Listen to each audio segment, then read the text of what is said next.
So this week we got the very exciting topic of games. So we'll look at the origins of computers playing games. We'll look at the motivation.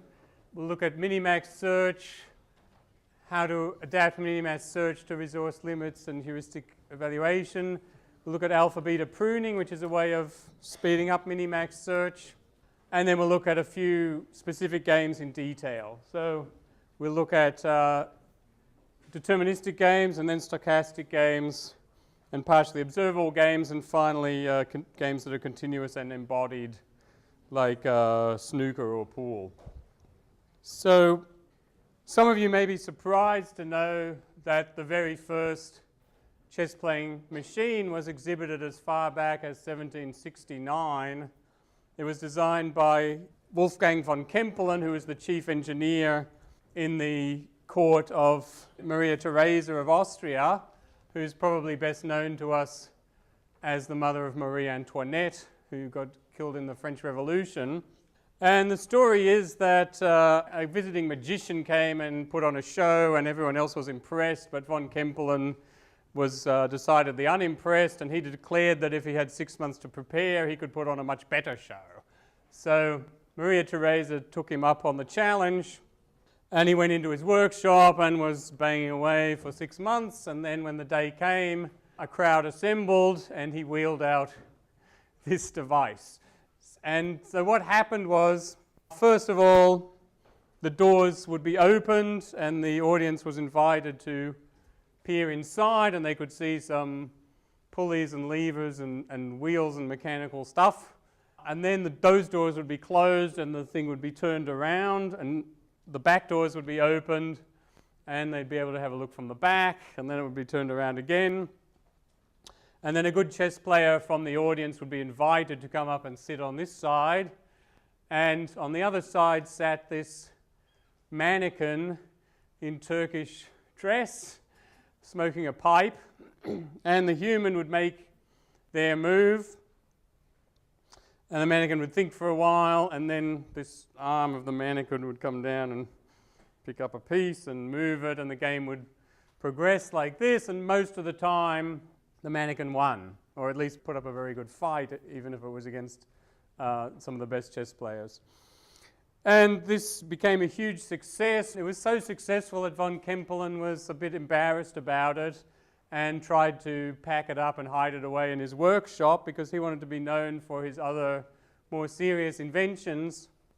But after he died, it was bought from his son by a showman called Maetzel, who toured it around all over Europe and the United States. It played against many of the great men of the day, including Napoleon Bonaparte. And unfortunately, it was eventually destroyed in a fire in Philadelphia in 1854. It also played against Thomas Jefferson during the time when he was the American ambassador in Paris.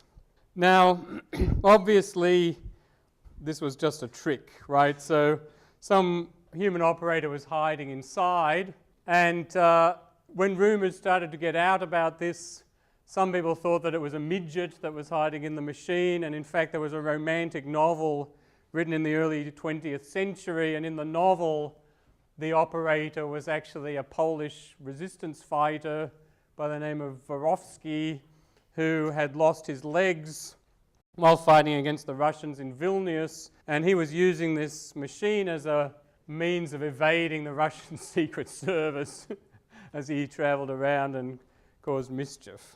But in fact, the human operator was fully sized. Some of them were quite tall, in fact.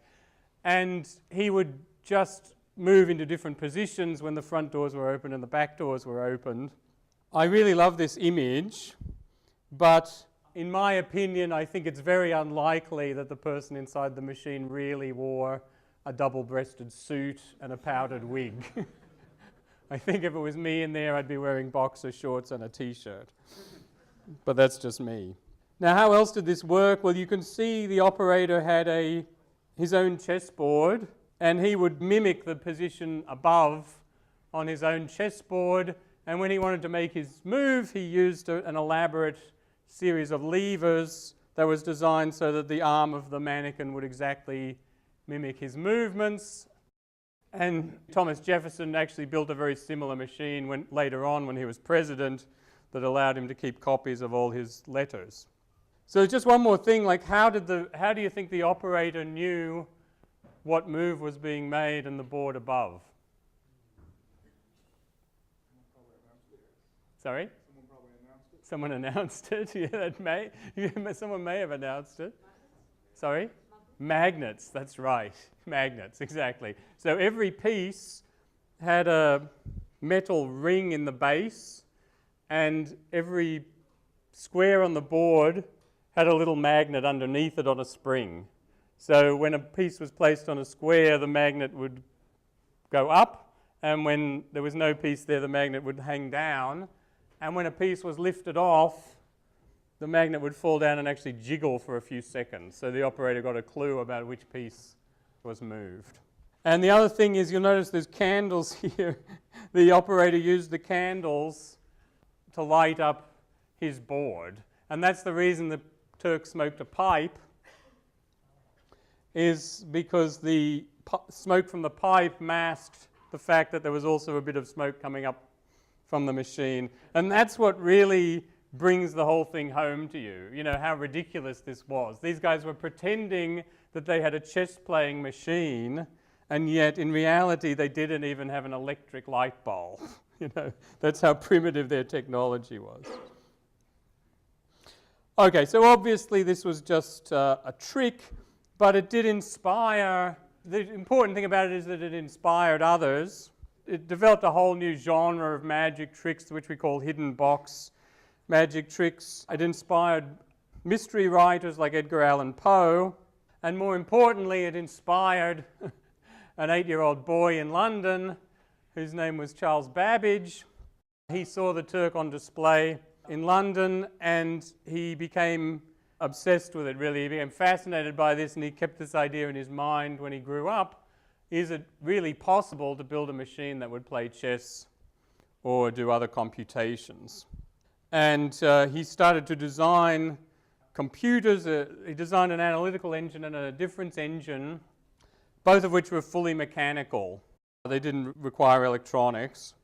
Now, he had funding problems. You know, he tried to get money from the government to build his machine.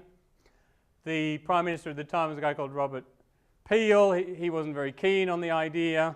He asked 3 times for money from the government, and it was always refused. But in the 1990s, a team of people set out to look back through Babbage's original plans and try to prove that if he'd had the money, he would have been able to build them with the technology of the day. This one is on display at the Victoria and Albert Museum in London. So it's very interesting to think if he'd had the money and built the computers, you know, how far would technology be advanced today? You know, maybe we'd have bases on the moon or Mars by now. Or maybe we would have blown ourselves up with nuclear weapons already, I don't know. Now, the other interesting thing, Babbage was the hardware guy, but his assistant was actually Ada Lovelace, the daughter of Lord Byron, and she's widely recognized as being the very first computer programmer. And there's a programming language named after her. And she wrote special programs that were designed to run on these machines that Babbage was designing. Yeah, I like this picture because it's very fancy, but it's sort of, the expression on her face makes her look like a sort of modern woman. And you can also see, even as far back as 1843, people like Lovelace were already thinking about these ideas of artificial intelligence. Now, when the government money was refused, they did consider the possibility of trying to get it from the private sector. And the idea that they came up with was, well, let's build a simpler machine that will play tic-tac-toe, and we'll kind of tour that around the country at country fairs and put it on exhibit, and people can play against it. And the idea was that people, might pay money to see it, and just it would popularize the idea, and then maybe people would be more willing for the government to fund their larger project. In the end, they actually never built that machine either, but it did get some mileage in the press. So this cartoon is actually a contemporary cartoon from their time, from the Times of London. So as I said, what we'll be looking at is discrete games. So we'll look at fully observable deterministic games like chess, checkers, Go, and Othello. Then we'll look at stochastic games that involve dice rolls like backgammon and Monopoly. Then partially observable games like card games, and eventually these continuous games. And these are the sort of key ideas along the way. So Babbage already, when it was tic-tac-toe, he was realizing that the computer had to consider all possible lines of play. The Minimax algorithm, we think, was developed by Zermelo in 1912 and then built upon by von Neumann in 1944 and actually programmed. The idea of cutting the search off at a finite horizon and using heuristic evaluation was introduced by Zeus in 1945. He has a Linux distribution named after him, and also Norbert Wiener and Claude Shannon. Turing also got involved in this. He wrote a little chess-playing program. It was published in 1951, but he actually first developed it in the 1930s. The alpha-beta pruning was developed by John McCarthy in 1956, and machine learning to improve the accuracy of the evaluation was introduced by Arthur Samuel in the 1950s.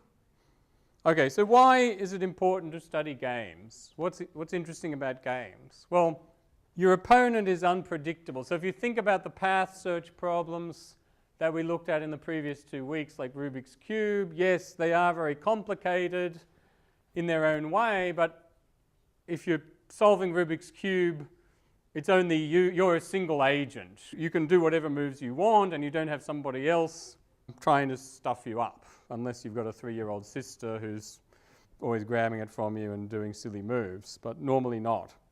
But when you're playing a game, you make a move and then someone else makes a move, and their objective is the opposite of your objective. You know, you're trying to maximize your reward.